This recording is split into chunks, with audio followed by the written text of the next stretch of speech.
ब्रह्मांडी शक्तियाँ में आपका स्वागत है।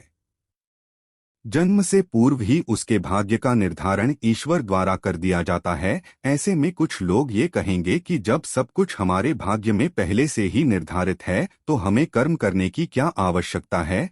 तो दोस्तों, मैं आपको बता दूं कि कर्म करना बहुत जरूरी है, क्योंकि जो हम कर्म करते हैं इसी कर्म के आधार पर हमारा अगला जन्म निर्धारित होता है। आज हम इसी के बारे में आपको विस्तार से जानकारी देंगे। मनुष्य का भाग्य कब लिखा जाता है। दोस्तों, आपने श्री कृष्णा धारावाहिक जरूर देखा होगा। कंस की मृत्यु की आकाशवाणी पहले ही हो चुकी थी, जिसमें कहा गया था कि देवकी के गर्भ से स्वयं भगवान जन्म लेंगे, जो कि देवकी का 8वां संतान होगा और उसी के हाथों कंस का वध होगा। भविष्यवाणी के अनुसार देवकी के गर्भ से श्री कृष्ण ने अवतार लिया था और इन्होंने नीति द्वारा निर्धारित समय पर कंस का वध भी किया और अपने माता पिता को कारागार से मुक्त भी करवाया। तो दोस्तों, यह सब कुछ पहले से ही निर्धारित था।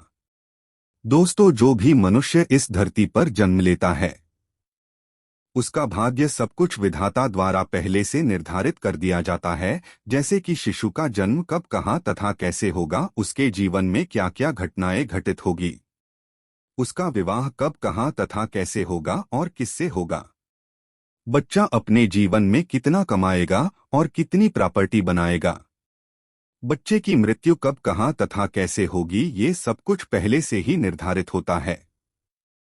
दोस्तों, एक बार जो विधाता ने लिख दिया वो चाहकर भी नहीं बदला जा सकता है। वो घटित होना ही होना है तथा इसे कोई नहीं रोक सकता है। दोस्तों, रामायण आपने देखा होगा। यह पहले से ही निश्चित था कि भगवान राम को 14 वर्ष का वनवास मिलेगा।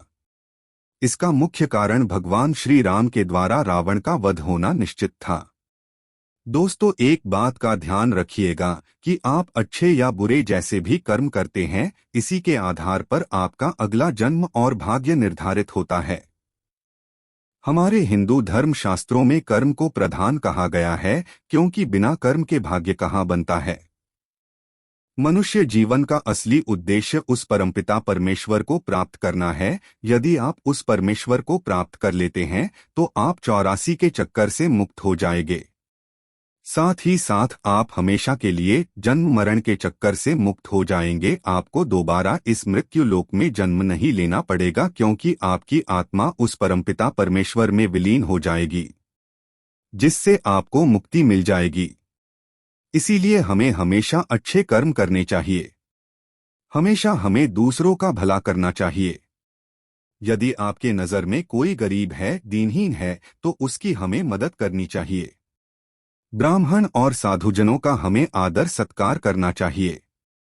हमेशा हमें ईश्वर की पूजा करनी चाहिए, उसका प्रतिदिन हमें सुमिरन करना चाहिए, जिससे ये हमारा मानव जीवन सफल हो सके।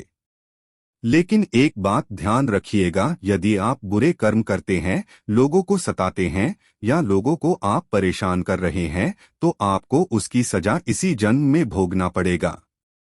अगर आपको यह जानकारी पसंद आई हो तो लाइक, सब्सक्राइब, शेयर करें। धन्यवाद।